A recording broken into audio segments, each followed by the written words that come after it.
नमस्कार दोस्तों, आपका स्वागत है। ये HP board class 10th English का मॉडल टेस्ट पेपर है 2024-25 के लिए। इसके दो पार्ट हमने कर लिए थे। फर्स्ट पार्ट में फर्स्ट क्वेश्चन कंप्लीट किया था जिसके 16 एमसीक्यू थे। सेकंड पार्ट में अनसीन पैसेज कंप्लीट किए थे। 2 अनसीन पैसेज आते हैं आपको, तो दोनों कंप्लीट कर दिए थे। तो एक 10 नंबर का आता है, एक 7 नंबर का आता है। तो अब इस वीडियो में वैसे तो देखो, अनसीन पैसेज के बाद जो है आपका एसे वगैरह है, एसे लेटर वगैरह और एप्लीकेशन, लेकिन मैं वो नेक्स्ट वीडियो में करूंगा।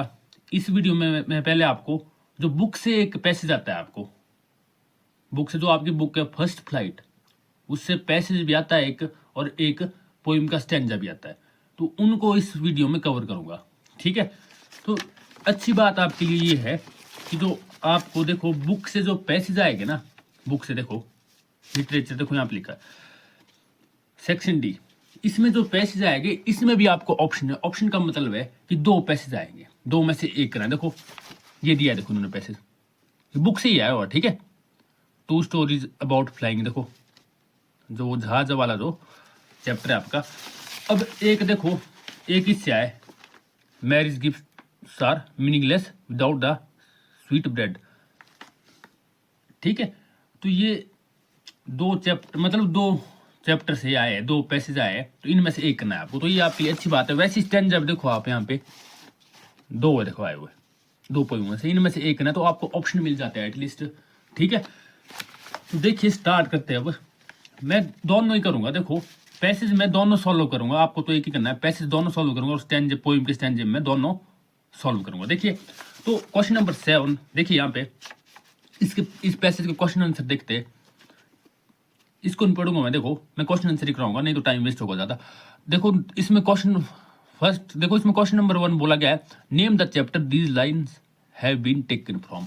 मैं एक बात आपको बता देता हूँ, जो आपकी बुक के फर्स्ट फ्लाइट, उससे आपको पैसेज आएंगे। तो आपने खासकर फर्स्ट फ्लाइट बुक पे ध्यान देना है। उसके जितने भी चैप्टर है उन सब की स्टोरी पढ़ लीजिए, हिंदी में पढ़ लीजिए। एटलीस्ट आपको स्टोरी पता हो तो आप इनको सॉल्व कर पाओगे, ठीक है। ये तो ऐसे भी हो जाते सॉल्व। और एक काम आपने क्या करना है, तो फर्स्ट फ्लाइट बुक में तो है आपकी पोइम है, तो उसके पोइमों के पोइम का नेम भी, और पोइम के जो आपके पोइट है उनके नेम भी सबके याद करना है। वैसे जो आपके जितने भी चैप्टर है फर्स्ट फ्लाइट बुक में, तो उसके भी चैप्टर के नेम भी, और चैप्टर के जो राइटर है उनके नेम भी, क्योंकि पूछ जाते हैं इन पैसेज में, ठीक है। तो ओनली फर्स्ट फ्लाइट की बात कर रहा हूं मैं, बाकी दूसरी बुक से नहीं आते पैसेज, ठीक है। दूसरी बुक से नहीं पूछेंगे आपसे भी इस चैप्टर का क्या, कौन इसका राइटर है, ठीक है। तो इस बुक के आपने एटलीस्ट कर लेना याद। तो देखिए इसमें बोला गया name the chapter these lines have been taken from. देखो पूछा है एक नंबर का क्वेश्चन, तो चैप्टर का नेम बताना है आपने कि ये कौन सा चैप्टर है। तो देखिए इस चैप्टर का नाम है द ब्लैक एरोप्लेन। देखो 2 स्टोरीज अबाउट फ्लाइंग, उसके 2 पार्ट है, 2 चैप्टर उसमें, ठीक है। एक वो पक्षी वाला है और एक है ये द ब्लैक एरोप्लेन। तो इस चैप्टर का नाम है द ब्लैक एरोप्लेन। बस इन्होंने चैप्टर का नाम पूछा था। ये आपसे राइटर भी पूछ सकते, तो राइटर इन्होंने नहीं पूछा है, तो मैं नहीं लिखा है यहाँ पे, ठीक है। पर राइटर भी पूछ सकते, तो आपने राइटर भी ध्यान रखना है। नेक्स्ट देखिए question number 2, what was still there after half an hour. तो देखो जो ये चैप्टर है इसमें जो पायलट है वो, मतलब वो खो जाता है, वो भटक जाता है, ठीक है। उसको प्रॉब्लम आ गई, क्लाउड के बीच फंस जाता है और उसके पास फ्यूल भी बहुत कम बचता है, ठीक है। तो उसका बाहर निकलना मुश्किल होता है। तो इस बारे में चैप्टर है, आपने पढ़ा होगा। उसको क्या दिखता है, स्ट्रेंज ब्लैक एरोप्लेन दिखता है, ठीक है वहां पे। तो जो उसकी मतलब जिससे उसकी मदद होती है, देखिए यहाँ पे क्वेश्चन पूछा गया what was still there after half an hour. तो आप सीधा देख सकते हो, ज्यादा सोचने की जरूरत नहीं है। After half an hour the strange black aeroplane was still there. कौन था वहां पे, देखो the black aeroplane was still there after half an hour. तो आप इसको ऐसे लिख सकते हो, the black aeroplane was still there after half an hour. आप यहाँ से लिख सकते हो, ऐसे लिख सकते हो, after half an hour the strange black aeroplane was still there, ठीक है। बिल्कुल सेम टू सेम ऐसे लिख सकते हो। तो ये बहुत आसान होते हैं बेटा, देख के हो जाते हैं। देखो नेक्स्ट है, why did the writer start to feel frightened again. तो राइटर है उन्होंने, मतलब फ्राइटेंड का मतलब होता है कि उनको डर फील क्यों हुआ। ठीक है, तो देखो यहाँ पे लिखा है इस बारे में, I was starting to feel frightened again. ठीक है, ये नहीं लिखना है, आपसे रीजन पूछा गया है क्यों किया उन्होंने फ्राइटेंड फील। देखो, but then he started to go down and I followed through the storm. देखो ये लिखा है I was starting to feel frightened again. क्यों किया उन्होंने फ्राइटेंड फील, क्योंकि जो उनके, देखो यहां से लिखा है now there was only an fuel in the old Dakota's last tank to fly for 5 और 10 मिनट्स। इसलिए फ्राइटेंड फील किया उन्होंने क्योंकि जो उनके पास फ्यूल था वो कितने था, 5 और 5 और 10 मिनट, मतलब इतना सा फ्यूल बचा था कि जो 5 और 10 मिनट प्लेन को उड़ा सके। ठीक है, तो डर तो उनको फील होना ही था, इतना ही फ्यूल बचा था। ठीक है, तो क्या लिखोगे आप इसका answer, he started to feel frightened because there was only 5 और 10 minutes fuel in the tank. कितना था ओनली, किस वजह से फ्राइटेंड फील हुआ, क्योंकि जो टैंक में फ्यूल था वो 5 और 10 मिनट का फ्यूल बचा था। ठीक है, तो आप इस तरह से इसको लिख सकते हो। ठीक है ना,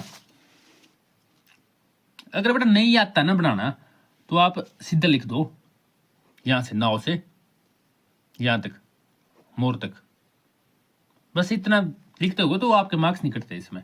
ठीक है, पूरे मार्क्स मिलते हैं। अगर ऐसे बना सकते हो तो बना सकते हो अब तो तब भी अच्छी बात है। अगर नहीं बना पाते ऐसे, he started to feel frightened because there was only 5 और 10 minutes fuel in the tank. अगर नहीं बनता है तो सीधा लिख दो यहां से। नेक्स्ट क्वेश्चन है, what did he see when he came out of the clouds. He किसके लिए, जो ये जहाज उड़ा रहा है ना उसके लिए बोल रहे हैं। ठीक है, जब वो जहाज से बाहर, जब वो क्लाउड से बाहर आया, बादलों के बीच से बाहर आया, तो उसने क्या देखा। देखो लिखा है यहाँ पे, suddenly I came out of the clouds and saw 2 long straight lines of light in front of me. क्या देखा उसने, 2 long straight lines in front of me. It was a runway, मतलब एयरपोर्ट दिख गया उसको। ठीक है, तो देखो आपने लिखना कैसे इसको, आप सेम टू सेम लिख सकते हो, he saw 2 long straight lines of light in front of me नहीं यूज करना है। अगर आप यहां से लिख रहे हो तो मी नहीं यूज करना है बेटा। ठीक है, क्या करना है, हिम करना है। देखो क्या पूछा है क्वेश्चन में, ही बोला है ना, देखो व्हाट डिड ही सी, तो आप ऐसे थोड़ी लिखोगे, आप बता रहे हो उसकी बात, वो थोड़ी बोल रहा है यहाँ पे। उसने क्या देखा, he saw 2 long straight line of lights in front of him. उसने क्या देखी, 2 लाइन देखी उसने। ठीक है, फ्रंट ऑफ हिम करना है बेटा, मी नहीं करना है, वो थोड़ी बता रहा है, आप बता रहे हो उसके बारे में इस पैसेज को देखकर। ठीक है, तो क्या यूज करोगे, ही करोगे आप यूज, बस इतना ध्यान रखना है। तो इस तरह से भी आज लिख सकते हो। देखो, he saw 2 long straight lines of light in front of him. देखो मैंने भी यही से लिखा है, देखो ही सॉ ऐड किया बस। ठीक है, और मी की जगह क्या करना है, हिम। नेक्स्ट है, could the writer C the black aeroplane. क्या राइटर ने ब्लैक एरोप्लेन देखा। ठीक है, तो देखो, there was nothing there, the black aeroplane was gone, I could not see it anywhere. मतलब जब वो पायलट पहुंचा जब, ठीक है, एयरपोर्ट पे, तो उनको वो ब्लैक एरोप्लेन नहीं दिखाई दिया। तो इसका क्या आ जाएगा, नो आ जाएगा। ठीक है, तो आप सिंपल नो भी, सिर्फ आपने सिंपल नो लिख देना है। ठीक है, अगर लिखना है तो आगे ये भी लिख सकते हो, he could not see the black aeroplane, could not लगाए बस। ठीक है, no he could not see the black aeroplane. तो ये वाला पैसेज खत्म होता है। नेक्स्ट देखो ये वाला है, अ बेकर फ्रॉम गोवा, उस चैप्टर से लिया गया है। ग्लिम्पसेस ऑफ इंडिया, देखो उसमें भी 3 पार्ट है, उसमें एक अ बेकर फ्रॉम गोवा, उससे ये पैसेज लिया गया। ठीक है, तो इसमें बोला गया name the chapter and the writer. Chapter और राइटर का नाम बताना है। तो चैप्टर का नाम देखिए, मैंने बताया आपको, a baker from Goa, and the writer is Lucio Rodriguez. ठीक है, लूसियो रॉड्रिगेज इसके राइटर का नाम है। मैंने बोल दिया आपको कि आप सारे चैप्टर के राइटर के नाम याद कर लो फर्स्ट फ्लाइट बुक के। ठीक है, नेक्स्ट क्वेश्चन है, what makes marriage gifts meaningless. जो मैरिज गिफ्ट है वो मीनिंगलेस, मतलब क्या बना देता है उनको मैरिज गिफ्ट को मीनिंगलेस है। वो क्यों हो जाती है मीनिंगलेस? देखो, marriage gifts are meaningless without the sweet bread known as the bol. जो मैरिज गिफ्ट्स है वो मीनिंगलेस हो जाती है, मतलब उनका कोई मतलब नहीं रह जाता अगर उनमें वो ब्रेड नहीं बांटी जाए, मतलब उसमें ब्रेड ना बनाई जाए, स्वीट ब्रेड। उस स्वीट ब्रेड को, मीठी ब्रेड को क्या बोलते हैं? वो बोल। याद रखना है आपने, ठीक है। इसमें तो दिया है क्वेश्चन में, तो सिंपली यहां से इसका आंसर हो जाएगा marriage gifts are meaningless without the sweet bread known as bol. ठीक है, देखिए मैंने भी इसका आंसर बिल्कुल सेम टू सेम ऐसे लिखा है, यहीं लिखा है। ठीक है, नेक्स्ट है third, when does a party और a feast lose its charm. Charm होता है मतलब आकर्षण, ठीक है, आकर्षण या मजा बोल सकते हैं आप। पार्टी और फीस्ट मतलब पार्टी और दावत। तो देखिए कब वो अपना आकर्षण खो देती है, मतलब मजा खो देती है। देखो सिंपल लिखा है इन्होंने आंसर यहां से, जस्ट एज ए पार्टी और feast losses it's charm without bread. ठीक है, तो सिंपल देखो, अ पार्टी और feast losses it's charm without bread, मतलब बिना ब्रेड के। ठीक है, तो आप सिंपल इसका आंसर विदाउट ब्रेड भी लिख सकते हो और यहां से लिख सकते हो अ पार्टी और a feast losses it's charm without bread, मतलब बिना ब्रेड के ना वो अपना चार्म खो देती है, आकर्षण खो देती है। अगर उसमें ब्रेड नहीं है तो उसमें मतलब पार्टी का कोई मजा नहीं है। ठीक है, तो ये था क्वेश्चन में बोला हुआ। नेक्स्ट है, what has the lady of the house to do on the occasion of her daughter's engagement. तो डॉटर के एंगेजमेंट में क्या करती है मतलब लेडी? ठीक है, तो the lady of the house must prepare sandwiches on the occasion of her daughter engagement. ठीक है, तो इसमें क्या आ जाएगा? देखो यहाँ पे सिंपल लिखा हो, देखो यहां से यहां तक लिख लेना आपने। ठीक है, तो आप सिंपल लिख सकते हो द लेडी से यहां तक, सिंपल इसका आंसर आ जाएगा। या आप ऐसे भी लिख सकते हो जैसे मैंने लिखा है, मैंने वो ही लिखा है। देखो, she must prepare sandwiches on such occasion. क्या बनाती है वो? मतलब वो लेडी है, वो उस टाइम अपनी डॉटर की एंगेजमेंट की सेरेमनी पे, मतलब उस टाइम वो क्या बनाती है? सैंडविच। ठीक है, सैंडविच का ध्यान रखा है आपने, प्रिपेयर सैंडविच। ठीक है, आप बिल्कुल एज इट इज लिख सकते हो इसको यहां से।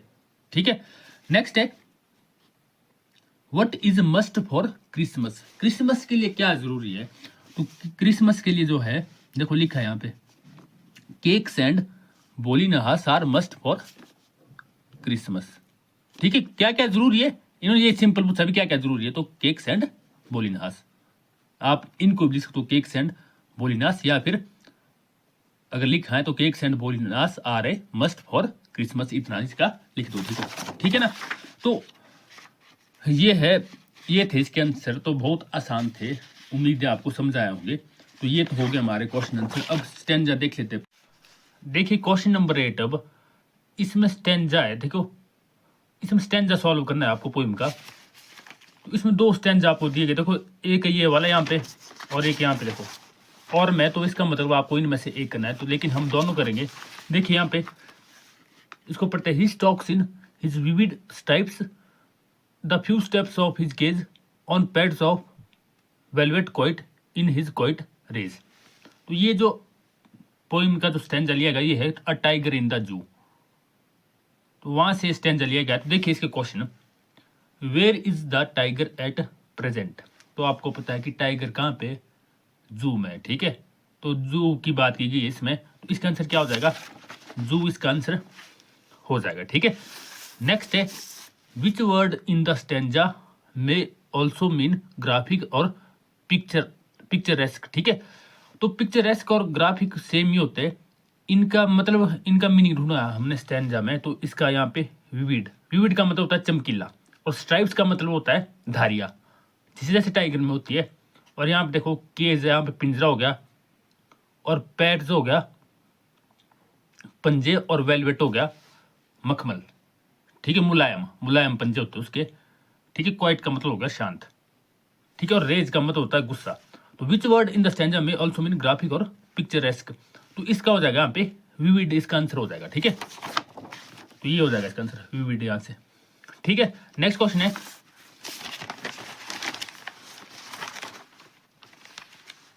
Y is the tiger in quiet rage. तो टाइगर है वो क्वाइट रेज में, मतलब वो गुस्से में क्यों है। ठीक है, रेज का मतलब होता है गुस्सा, तो क्यों है वो गुस्से में, तो आप इसका खुद अंदाजा लगा सकते हो। जब कोई भी जानवर जू में होता है या कहीं पे भी, मतलब जू में होता है या पिंजरे में, तो वो गुस्से में तो होता ही है, क्योंकि उसकी जो फ्रीडम है उसको सीमित कर दिया जाता है। ठीक है, तो कहाँ घूम सकता है वो, मतलब उसको गुस्सा होता है जब कोई भी जानवर जू में रहता है। ठीक है, जानवर जंगल में रहते हैं खुश। देखिए यहाँ पे, तो क्यों टाइगर इसमें गुस्से में, तो इसका हो जाएगा, देखो, the tiger is in quiet rage, rage मतलब गुस्से में, because freedom has been curtailed. Quiet rage का मतलब है, मतलब गुस्सा, शांत गुस्सा, उसका ऐसा गुस्सा है, मतलब शांत गुस्सा है जो उसने मन में ही दबाया हुआ है, वो कभी भी बाहर आ सकता है। ठीक है, because his freedom has been curtailed. Curtailed का मतलब होता है सीमित करना या कम करना। ठीक है, तो ये इसका आंसर हो जाएगा, the tiger in is quiet rage because freedom has been curtailed. Next है, नेक्स्ट पूछा है आपसे, name the poem and poet. तो पोइम और पोइट का नेम बताना है। तो देखो, नेम ऑफ पोइम है टाइगर इन द जू, और नेम ऑफ द पोइट है Leslie Norris. Leslie LESLIE, Norris NORRIS। ये हो गया हमारा स्टैंजा खत्म। तो नेक्स्ट है, आप ये वाला स्टैंजा भी कर सकते हो। देखिए इसको करते हैं, तो ये जो स्टैंजा है, तो आप अगर एक पोइम पढ़ोगे, how to tell the wild animals, उसमें पहला ही पैरा जो है वहीं से लिया गया। ठीक है, तो देखिए यहाँ पे क्वेश्चन देखिए, what does the poet mean by jungles in the east. क्या मतलब है पोइट का jungles in the east. Jungles in the east का मतलब बेटा जो ईस्टर्न कंट्री में जो जंगल है। ठीक है, ईस्टर्न कंट्री मतलब जो इंडिया भी है वो भी ईस्टर्न कंट्री में ही आता है। ठीक है, तो ईस्टर्न कंट्री की बात की गई है, तो देखिए इसका हो जाएगा,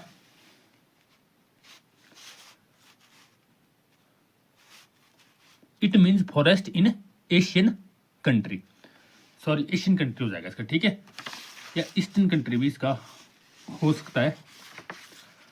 it means forest in Asian country, तो एशिया है जो, देखो आप देख सकते हो इंडिया जो है और बाकी एशियन कंट्री, बहुत सी एशियन कंट्री ईस्टर्न में आती है। ठीक है, मतलब ईस्ट साइड में आती है, पूर्वी साइड में। ठीक है, तो इसका हो जाएगा, it means forest in Asian countries, तो ये हो जाएगा। ठीक है, ईस्ट भी लिख सकते हो आप। ठीक है, it means forest in eastern country, ऐसे भी लिख सकते हो आप।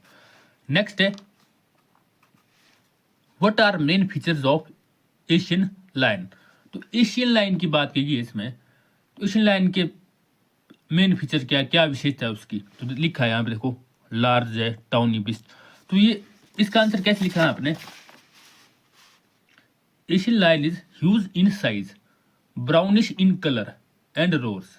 वो बहुत बहुत बड़ा होता है साइज में, ब्राउनिश है और रोर करता है। ठीक है, तो लिखा होगा यहाँ पे भी, पर इससे आपको समझ नहीं आता है। ठीक है, आपको खुद बनाने पड़ते हैं ये, तो ये आपको पढ़ने पड़ेंगे, ये पैसे की तरह नहीं है। तो इसमें थोड़े बहुत तो आपको देखने पहले पढ़ने पड़ेंगे पेपर में जाने से पहले। तो ये हो गया। नेक्स्ट है, what happen when the lion roars. तो जब शेर दहाड़ता है तो क्या होता है, देखो इसका आंसर क्या लिखा है, when the Asian lion roars it is terrifying. Terrifying होता है टी, देखो TERRIFYING, टेरिफाइंग होता है बहुत भयानक। It is terrifying experience as dying, ऐसा लगता है जब शेर जब दहाड़ता है तो ऐसा लगता है कि हम मरने वाले, ऐसा एक्सपीरियंस होता है, ऐसा फील होता है। ठीक है, it is terrifying experience as dying, DYING। तो यहाँ पे देखो, यहाँ पे तो डाइन लिखा है ना इन्होंने। ठीक है, पोइम में तो ऐसे लिखा होता, if he roars at you as you are dying, इसका मतलब है कि आपको ऐसा फील होगा कि जैसे आप मरने वाले हो। ठीक है, तो इन्होंने तो डाइन लिखा है, पर आपने क्या लिखा है, dying. When the Asian lion roars it is terrifying experience as dying. Next है, which word in the exact is synonym of to move forward. To move forward का हमारे को सेम मीनिंग बताना है, तो इसका हो जाएगा एडवांस। ठीक है, एडवांस इसका आंसर हो जाएगा। इस तरह से हमारा ये पार्ट खत्म होता है। तो आप नेक्स्ट पार्ट है जो हमारा एस से लेटर बचते हैं अब, और आगे के क्वेश्चन आंसर हो गए, उनको भी नेक्स्ट वीडियो में कर देंगे। ठीक है, थैंक यू।